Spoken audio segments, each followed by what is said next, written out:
Waterloo Regional Police Service is warning the community about an increase in sextortion-related crimes. Since 2020, there have been over 700 incidents reported to the police service. So sextortion is a form of online blackmail. It's where a suspect alleges that they have intimate images of somebody and they threaten to distribute those images if a demand's not met. So how they went about getting those images is always up for debate, whether or not that's shared by the victim or they're created some other way, maybe through artificial intelligence. We don't know at the time until we take the report, but it is a threat to distribute those intimate images to shame somebody into paying an extortion. There has been cases of AI, and it's becoming more prevalent as we move along in an AI world. So in the early onset, what we noticed was that people, when they report it, they would call and they say, my image has been photoshopped.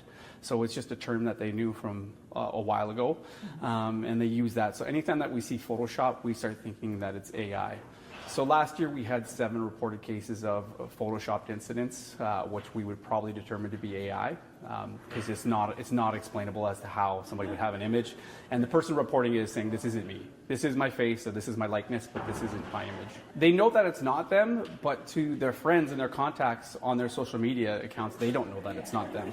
So as much as they want to go and yell out the window that this isn't me, their friends, they don't know that. So some people are more apt to pay the extortion fee just so that those images aren't leaked, even though it's not them. Some of them ask for money, some of them ask for gift cards, and some of them ask for more intimate material if it's what has been sent. So historically, what we see is males are sextorted for more money, whereas females are sextorted for more content or images if they've created it and they've sent it. I would say it's a product of opportunity. So when you ask if it's more apps, there are more social media apps, there's more messaging apps that are out there.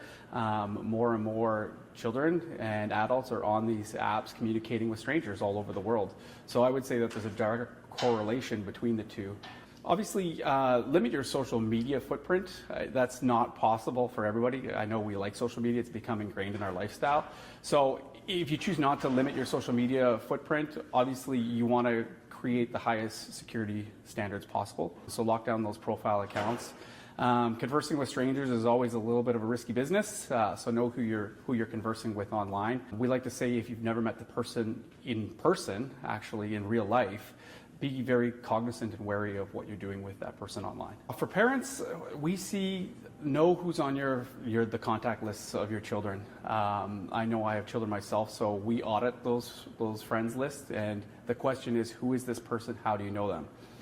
You usually will get an answer, but if you ask them the secondary question of, have you ever met this person in real life?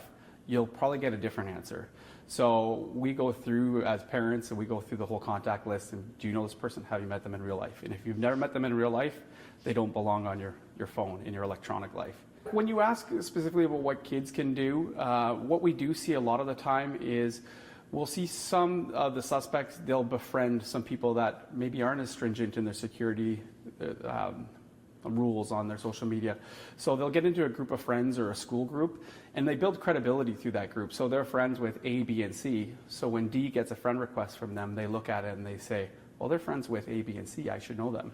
So they instantly accept that friend request. And that person has now built credibility through maybe a school group or a friend group. And that's how they crack the door and they start conversing online. We're not alone.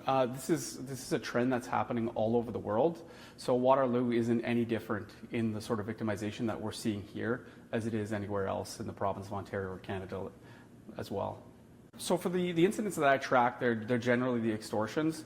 But anytime that you're conversing with somebody online and you don't know, and it becomes for a sexual purpose or nature, you start getting extorted or sextorted, it can lead to something along the lines of human trafficking. You don't know where that person is going to bring you in terms of that incident and what the demands are going to be made of the victim. We're seeing the majority of people not reporting as a result of guilt or shame. They don't want it out there. They don't want to tell anybody that it's out there. They're horrified enough that an image of them in a sexual nature is out there already, so they don't want to perpetuate that. But there is some concern, like some of the children know that they are underage, and that could be in the back of their mind, like, what have I done? Have I created child pornography? Have I distributed child pornography?